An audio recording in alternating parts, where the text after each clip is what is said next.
bahwasanya sholat itu adalah amalan yang menjadi perintah wajib buat kita, ya.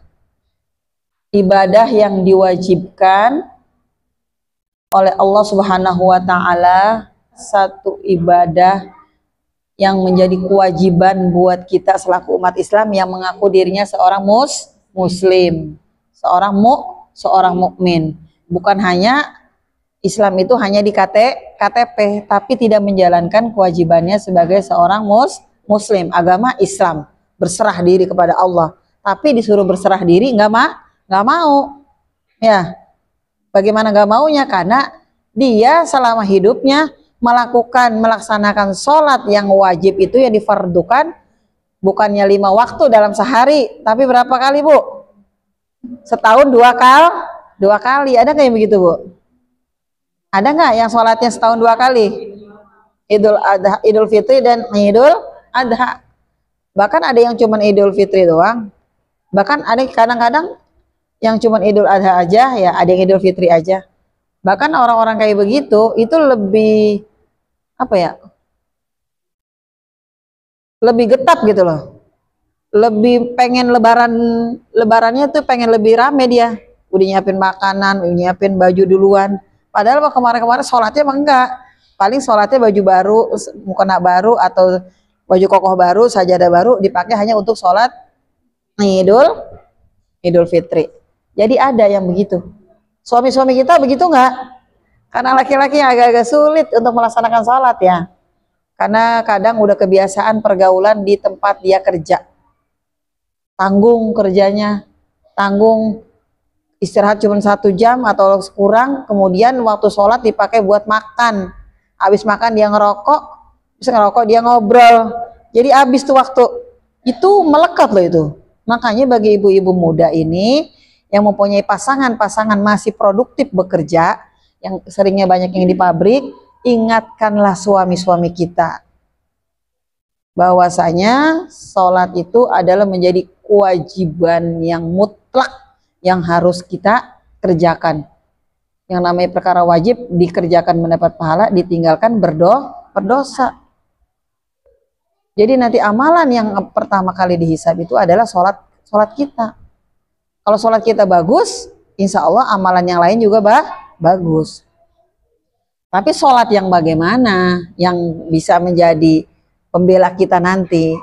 Sholat kita sholat yang khusyuk, yang pada saat kita melaksanakan sholat hanya niat kita menghadap Allah Subhanahu wa ta'ala. Ya, Bu, ya. Kita yang kita dulu dari kecil sama orang tua nyebutnya kalau kita tuh dulu, ya, disuruh-suruh, ya, Bu, dipaksain, pernah nggak ngalamin? Kalau kita nggak sholat gitu, kita bangun tidur atau subuh udah ditarik-tarik sama orang tua, ngalamin nggak kayak gitu? Dulu perasaan kita itu marah, ya, Bu, ya. Padahal itu menjadi pendidikan buat kita. Coba kalau ibu-ibu yang memang udah biasa dan sholat itu menjadi kebutuhan kita, ibu sholat isya belum ibu laksanain, terus ibu tiduran, kira-kira pulas nggak tidurnya? Berarti itu kita alhamdulillah tuh, Bu. Berarti masih ada iman. Kalau orang yang nggak sholat terus dia bablas aja tidur dan tidak dia kodo dan dia santai-santai aja, besok dia ngulangin lagi, itu perlu dipertanyakan. Itu adalah orang yang rugi. Nih, amal perbuatan kita yang sehari-hari, kalau kita gelisah melanggar aturan-aturan yang sudah Allah tetapkan, berarti masih ada iman di diri kita. Ini kita mau bohong, aduh gak enak banget ini bohong, ya. Gitu kan, suka begitu, Bu, ya. Ya Allah, maaf, minta ampun ya Allah, saya tadi udah bohong, ya. Itu berarti masih ada kesadaran kita. Ibu biasanya habis malam Jumat baca Yasin, selagi enggak ada tamu lah, ada apa, rasanya nggak enak banget ini ya, belum baca Yasin. Ada perasaan begitu nggak, Bu? Makanya pembiasaan, karena ibu-ibu ini adalah ibu-ibu muda yang produktif, masih bisa melahirkan, masih Allah berikan dibuka peluang untuk mendapatkan keturunan lagi, atau sekarang sedang masa mendidik putra-putri ibu-ibu, maka pembiasaan yang kebaikan itu dibiasakan sedini mungkin.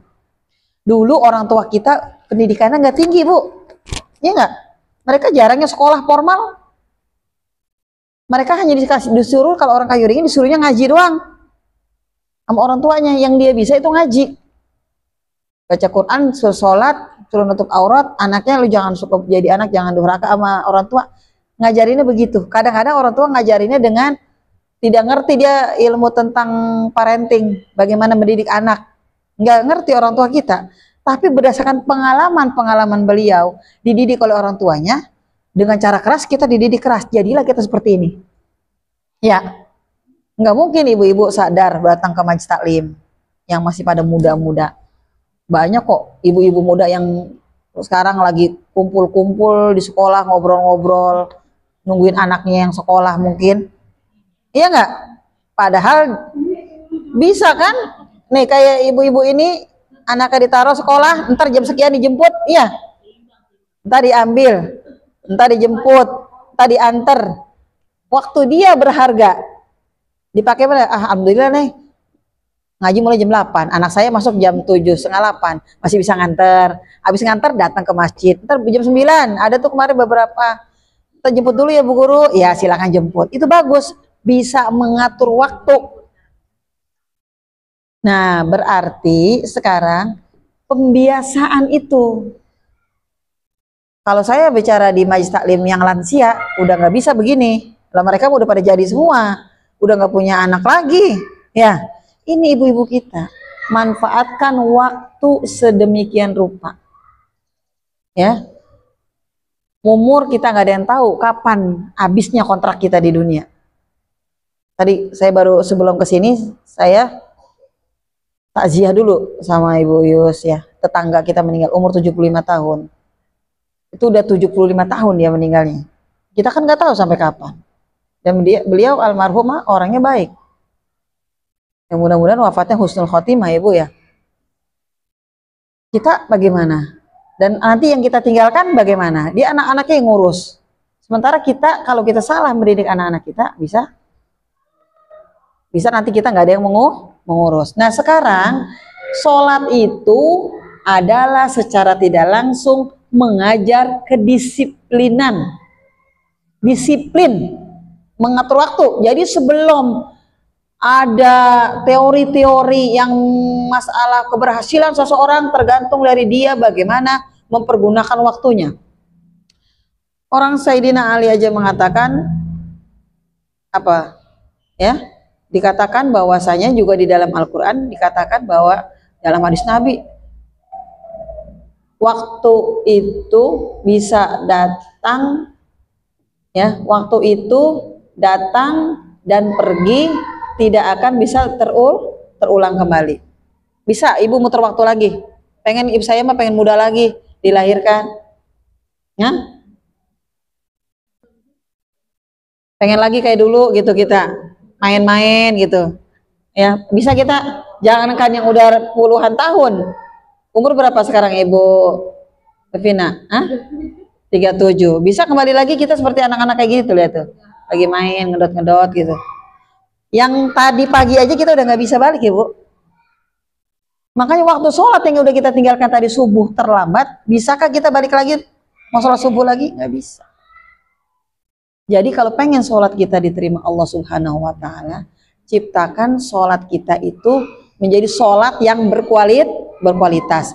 Kalau umur 37, Bu Ita umur berapa?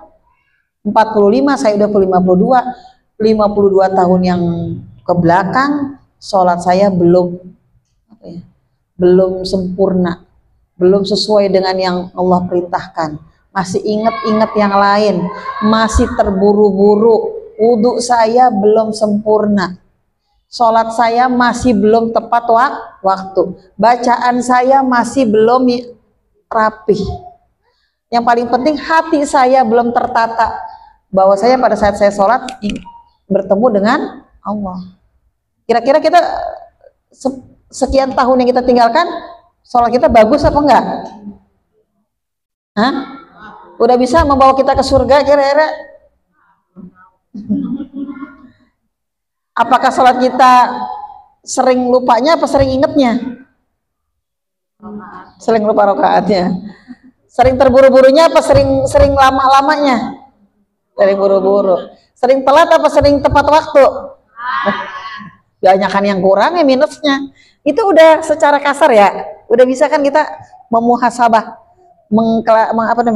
mengidentifikasi. Ini ibu-ibu cerdas, harus bisa mengidentifikasi amalan kita tiap waktu.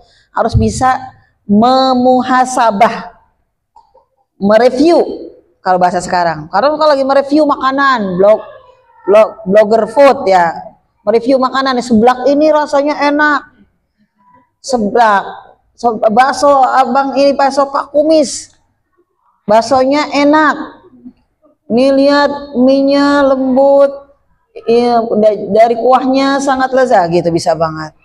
Sekarang kan menjadi cuan. Coba sekarang kita mengevaluasi, mereview amalan kita setiap waktu. Bisa enggak? Ingat enggak begitu? Kagak. Boro-boro ingetin begitu. Ya. Ya Bu ya. Nah sekarang waktunya sholat itu adalah waktu kita minta sama Allah menghapus dosa-dosa kita. Sholat itu adalah as-sholatu ad-du'a. Sholat itu adalah doa. Saat kita minta sama Allah. Pagi dari mulai kita tadi subuh sampai ibu ke zuhur, kira-kira ada enggak? Apakah kita terjaga dari dosa-dosa dari pagi sampai sekarang? Kita nggak tahu ya Bu ya. Bahkan itu yang kita tidak sadar. Ada kan dosa yang disengaja dan dosa disengaja. Ada yang dosa disengaja. Kita misalnya kita subuh udah waktunya azan, kita dengar azan, tapi makin narik selimut, makin ngekepin pasangan, baru azan gitu. Udah dulu dah, ya, nikmatin kenikmatan dunia dulu. Akhirnya kebablasan. Harusnya suaminya ke masjid, menjadi kewajiban ke masjid, jadi tidak. Kira-kira kita dosa nggak tuh sebagai istri? Oh dia mau ke masjid, kita tarik, neneng. Iya nggak? Kira-kira kita dosa nggak? Sementara laki-laki, apalagi rumahnya nih Ibu Pepina, yang dekat Bu Neneng, nih masjid di kupingnya, suaminya tidur, sholatnya di rumah. Gara-gara apa? Ditarik sama istrinya.